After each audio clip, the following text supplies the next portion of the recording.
Bonjour à tous. Alors, je vais vous expliquer la notion de levier et de machine simple aujourd'hui. Voici quelques exemples de leviers qu'on utilise dans la vie de tous les jours. Donc, des ciseaux, on peut utiliser une brouette, on peut également utiliser l'avant-bras. Donc, je pense qu'on l'utilise tous un peu tous les jours. Par définition, un levier, c'est en fait un objet rigide qui peut tourner autour d'un point d'appui. On a toujours une force motrice qui est exercée par l'utilisateur sur le levier pour mettre en rotation le levier, et une force résistante qui est exercée par l'objet. Et donc, la force résistante va toujours s'opposer à la mise en rotation du levier et donc à la force motrice. Nous pouvons représenter ces forces résistantes et motrices ainsi que le point d'appui sur un schéma d'un levier. Donc, je vais vous montrer quelques schémas avec quelques exemples de leviers tout de suite. Alors, voici d'autres exemples de leviers. Donc, je répète, un levier, c'est un objet rigide qui peut tourner autour d'un point d'appui.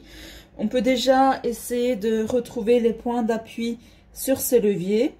Donc, le point d'appui, c'est vraiment le point sur lequel le levier va s'appuyer pour se mettre en rotation, pour commencer à tourner. Donc, on a l'exemple des ciseaux. Alors, le point d'appui des ciseaux se trouve ici. On a deux leviers dans les ciseaux. On a le premier levier ici et le deuxième levier ici. Donc, dès qu'on exerce une force, ces leviers vont commencer à tourner autour de ce point d'appui. On peut symboliser le point d'appui avec un P1. Alors, nous avons un autre exemple ici, c'est la pince à sucre. On a encore une fois ici deux leviers. Donc, ces leviers, dès qu'on va exercer une force, vont tourner autour de ce point d'appui-là.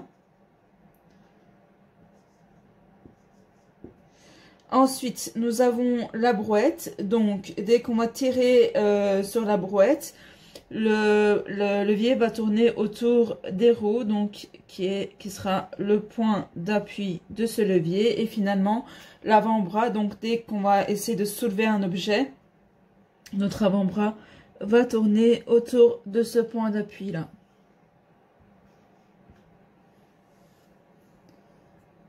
Il y a toujours deux forces, enfin minimum deux forces qui sont exercées sur les leviers. On a dans un premier temps la force motrice qui est symbolisée par un F majuscule et un M minuscule. Et donc la force motrice, c'est la force qui va être exercée par l'utilisateur du levier. Et donc cette force motrice va venir essayer de mettre en rotation le levier.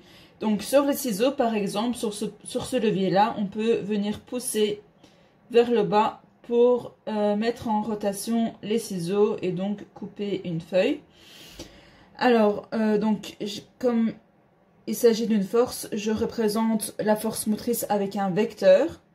Ensuite, dans la pince à sucre, on a la force motrice, en tout cas une force motrice qui va venir s'exercer ici, donc vers le bas, étant donné qu'on va pousser vers le bas pour tenir la pince, pour tenir le morceau de sucre.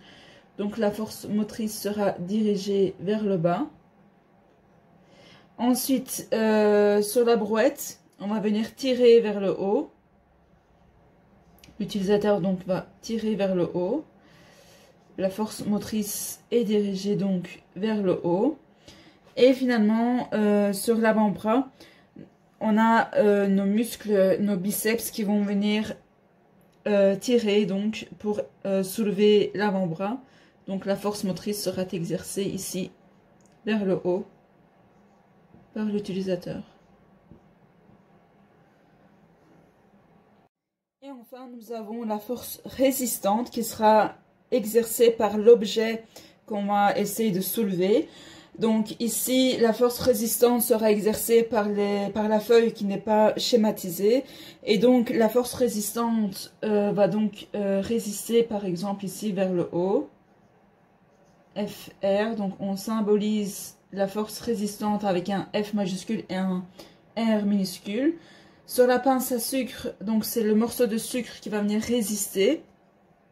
Alors, donc nous allons avoir, donc par exemple, si on pousse vers le bas, donc la force résistante va toujours s'opposer à la rotation de levier. Donc ici, par exemple, le sucre va résister. Donc le sucre va résister ici vers le haut. Force résistante. Donc si on pousse, sinon, étant donné qu'on va pousser vers le haut ici, donc on va essayer de venir déplacer cette partie-là du levier vers le haut, et donc le sucre peut aussi résister vers le bas pour s'opposer donc à la rotation du levier. Donc on peut avoir deux vecteurs représentés. Alors ici, sur la brouette, nous allons avoir une force résistante vers le bas, donc qui sera exercée par l'objet qu'on essaiera de soulever, FR. Et alors, sur l'avant-bras, nous allons avoir la force résistante exercée par un objet qui sera soulevé. Donc ici, on peut avoir un petit ballon. Et donc, cette force va résister vers le bas, donc pousser vers le bas, pour justement s'opposer donc à la rotation du levier. Voici un autre exemple de levier et donc de machine simple. En fait, les leviers sont des machines simples, justement. Et une machine simple, c'est tout simplement un dispositif qui peut